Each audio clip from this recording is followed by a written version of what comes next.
Assalamualaikum warahmatullahi wabarakatuh. Hari ini kita masih membahas tentang metabolisme, lanjutan dari materi sebelumnya.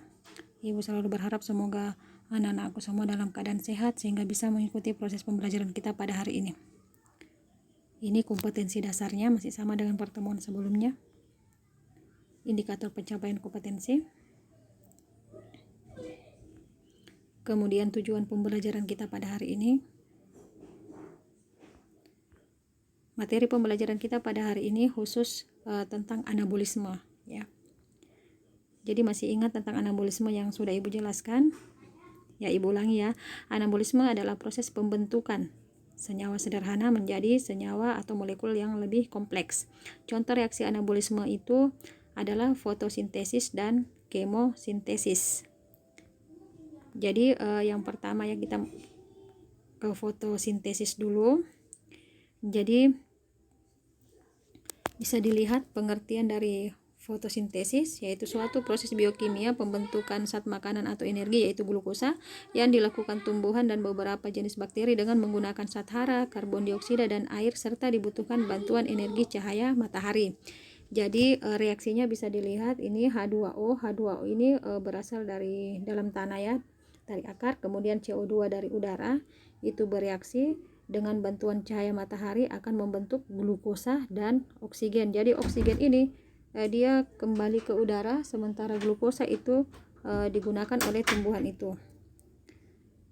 Fotosintesis dia berlangsung di kloroplas. Jadi bisa dilihat ini adalah kloroplasnya. Fotosintesis ini terbagi menjadi dua tahapan. Yang pertama itu reaksi terang. Reaksi terang itu berlangsung di granum atau grana. Jadi kumpulan beberapa granum itu akan membentuk membran tilakoid. Jadi kalau ada buku yang mengatakan membran tilakoid juga betul ya. Reaksi terang adalah reaksi penangkapan energi cahaya oleh fotosistem dalam kloroplas untuk diubah menjadi ATP dan NADPH2. Kemudian tahapan berikutnya yaitu reaksi gelap. Reaksi gelap ini berlangsung di stroma. Reaksi gelap merupakan reaksi penggunaan ATP dan NADPH dari reaksi terang untuk sintesis glukosa. Jadi hasilnya berbeda ya. Kalau reaksi terang itu hasilnya ATP dan NADPH2, sementara kalau reaksi gelap itu hasilnya glukosa. Oke, Ibu lanjut ke reaksi terang. Jadi pada membran tilakoid itu terdapat dua jenis fotosistem, yaitu fotosistem 1 dan fotosistem 2. Fotosistem 1 mempunyai pusat reaksi P700, berarti panjang gelombangnya itu 700 nanometer. Sementara fotosistem 2 mempunyai pusat reaksi P680, berarti panjang gelombangnya 680 nanometer. Ada dua jenis aliran elektron, yaitu aliran elektron siklik atau biasa disebut fosforilasi siklik, dan aliran elektron non-siklik atau disebut fosforilasi non-siklik. Jadi Ibu akan jelaskan perbedaan dari kedua aliran elektron ini.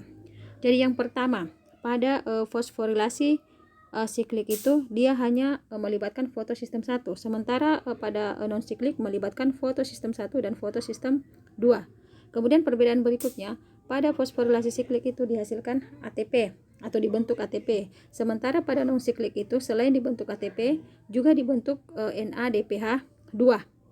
Perbedaan berikutnya, pada fosforilasi siklik itu tidak terjadi fotolisis air, sementara pada non-siklik terjadi fotolisis air sini.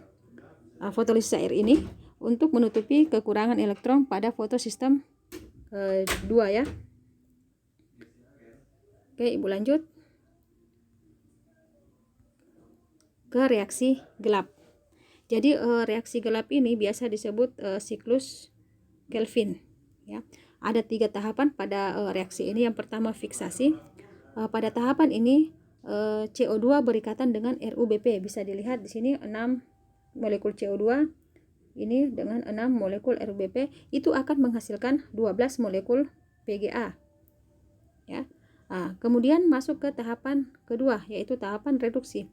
PGA ini akan diubah menjadi 1,3 bifosfoglycerat ya, melalui penambahan satu gugus fosfat. Ini perhatikan di sini. Jadi ATP dikeluarkan fosfatnya 1 menjadi ADP sehingga membentuk 1,3 bifosfoglycerat.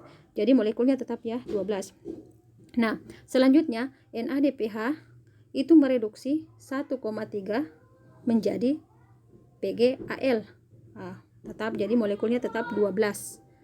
Oke, bisa dipahami. Kemudian lanjut ke tahapan berikutnya yaitu regenerasi. 12 PgAl dari hasil reduksi itu dibagi 2. 2 molekul PgAl ini ya, 2 itu akan digunakan untuk membentuk glukosa dan 10-nya itu akan digunakan untuk membentuk kembali RuBP. Nah, jadi bisa dilihat di sini bahwa pada reaksi gelap itu hasilnya adalah glukosa. Oke. Kemudian Ibu lanjut ke kemosintesis. Jadi kemosintesis adalah reaksi pembentukan molekul kompleks dari molekul sederhana dengan menggunakan energi yang berasal dari oksidasi senyawa kimia. Di sini bisa kita lihat reaksinya. Jadi perhatikan ada amonia bereaksi dengan oksigen akan membentuk asam nitrit. Jadi proses pembentukan asam nitrit dari amonia ke asam nitrit itu namanya nitritasi. Nah, itu dibantu oleh bakteri Nitrosococcus dan Nitrosomonas. Kemudian asam nitrit berikatan dengan oksigen itu akan membentuk asam nitrat dibantu oleh bakteri Nitrobacter.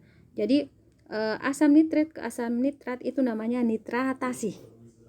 Jadi saya ulangi, amonia tadi ke membentuk asam nitrit namanya nitritasi, asam nitrit membentuk asam nitrat namanya nitratasi. Kalau amonia langsung membentuk asam sitrat itu namanya nitrifikasi. Kemudian asam nitrat terurai menjadi amonia itu namanya amonifikasi. Jadi kalau ditanya apa bakteri nitrit, jadi bakteri nitrit itu adalah Nitrosococcus dan Nitrosomonas karena dia mengoksidasi amonia menjadi asam nitrit. Kalau bakteri nitrat itu adalah Nitrobacter ya, karena dia mengoksidasi nitrit menjadi nitrat. Nah, jadi kalau ditanya apa bakteri nitrifikasi, berarti tiga-tiganya. Nitrosococcus, Nitrosomonas dan Nitrobacter. Oke, jadi itulah pembelajaran kita pada hari ini. Ibu ucapkan terima kasih dan Ibu akhiri. Wassalamualaikum warahmatullahi wabarakatuh.